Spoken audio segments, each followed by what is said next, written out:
नमस्कार मित्रांनो. आज तुम्हाला मी अमेरिकेतल्या गॅस स्टेशनची सफर घडवणार आहे. तर हो, इथे पेट्रोल पंपला गॅस स्टेशन म्हणतात आणि पेट्रोलला गॅस म्हणतात. तर आपण आलो आहे सध्या एका गॅस स्टेशनवरती आणि जर तुम्ही गाडीचा डॅशबोर्ड पाहाल, तर सध्या आपल्याला 111 मैल इतकंच इंधन उरलेलं दिसतंय. चला तर मग टँक फुल करूया. तो सुरुवात पहिल्यांदा आपल्याला इथे कुठेही कर्मचारी दिसत नाही, त्याच्यामुळं आपल्यालाच सगळ्या गोष्टी इथं कराव्या लागतात. सो मी माझं या गॅस स्टेशनचं जे काही मेंबरशिप कार्ड आहे ते इथं इन्सर्ट करून घेतलं आणि त्याच्यानंतर डेबिट कार्ड किंवा क्रेडिट कार्डने इथं आपल्याला पेमेंट करायचं असतं आणि एकदा का पेमेंट कंप्लीट झालं, की आपल्याला इथून तो नोझल घ्यायचा आणि इथे तुम्हाला खाली रेग्युलर किंवा प्रीमियम अशा 2 प्रकारचे पेट्रोल दिसतात. तर त्यातलं एक सिलेक्ट करायचं आणि तुम्हाला आपल्या टँकचं म्हणजे झाकण आहे ते खोलून त्याच्यामध्ये आपल्याला पेट्रोल भरायचं आहे. आता सध्या तुम्ही पाहताय मशीनच्या डॅशबोर्डवरती पेट्रोल भरायला सुरू आहे. वरती तुम्हाला डॉलर दिसतो आणि खाली तुम्हाला गॅलनमध्ये दिसतं.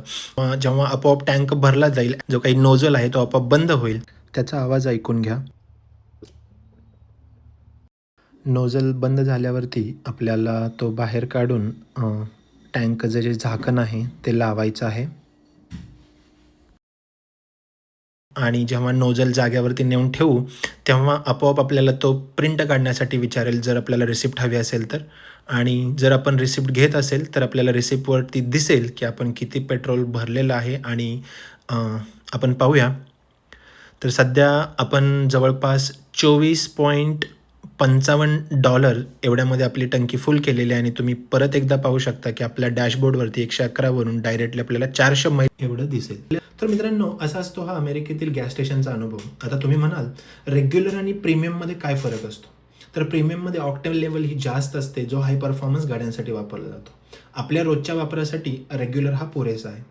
दुसरी गोष्ट म्हणजे इथं आपल्यासारखं नाही की पूर्ण शहरामध्ये एकच भाव असेल. तर इथे दर तासाला किंवा प्रत्येक स्टेशनवरती हा भाव बदलत राहतो. आता सगळ्यात महत्त्वाचा प्रश्न म्हणजे आपल्या भारतात हे सगळं शक्य होईल का? तंत्रज्ञान येईलही, पण आपल्याकडे अनेक कुटुंबांचा उदरनिर्वाह हा या रोजगारावरती अवलंबून आहे. त्यामुळे रोजगार आणि तंत्रज्ञानाचा समतोल राखणं म्हणजे खरोखर एक कसरत आहे. तुम्हाला काय वाटतं, की ही सेल्फ सर्व्हिस पद्धत जी आहे ती आपल्या पण देशात हवी का? कमेंटमध्ये मला तुमचं मत नक्की कळवा. मी प्रत्येकाची कमेंट वाचतोय आणि व्हिडिओ जर आवडला असेल तर लाईक आणि शेअर करायला विसरू नका. भेटूया लवकरच पुढच्या व्हिडिओमध्ये. तोपर्यंत जय महाराष्ट्र.